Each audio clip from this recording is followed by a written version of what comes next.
What is my purpose? That is a great question because how you answer that will drive every thought, every decision, every word, and every action. In Matthew 4, verse 18, it says, as Jesus was walking beside the Sea of Galilee, he saw two brothers, Simon called Peter and his brother Andrew. They were casting a net into the lake, for they were fishermen. That was their purpose. But in verse 19, Jesus said, come follow me, and I will send you out to fish for people. So at once they left their nets and followed him. Now maybe you've heard this term fishers of men before, and you wondered, what exactly is that? Well, there's a lot of ideas.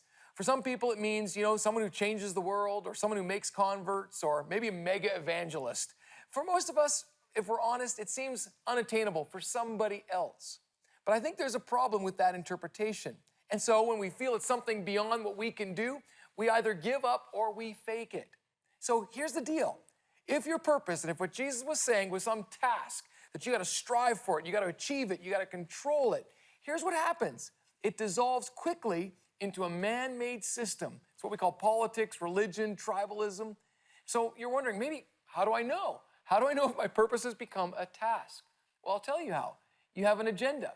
People become a box to check off on your spiritual box, or you get frustrated because people aren't doing Christianity right, or you get angry because people aren't helping you accomplish your goals. So if that's not what Jesus meant, what did he mean? I think it's actually really powerful, really simple. It was simply an invitation to invest in people. And this is what Jesus did.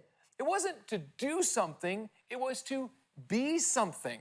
See, it's not about your ability, but your availability. In John 17:23, Jesus prayed that he would be in us. He said, I in them and you in me, so that they may be brought to complete unity.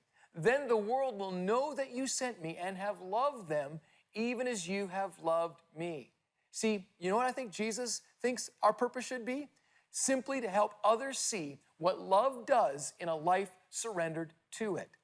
You see, my wife has this little plaque that she has on our door, and I love it. Every time I walk out my front door, I see it. It says, to the world, you might be one person, but to one person, you might be the world. So, who are you investing in? What I've learned is that nothing can limit presence. So are you committed to that? I think, personally, this is what Jesus meant when he said, you and I are to be fishers of men. It means that we are to give our lives investing in others so they can experience God's love. It's not so much what you do, but who you are and who you're becoming. So I want to encourage you, become who God created you to be, what his love mandates from you.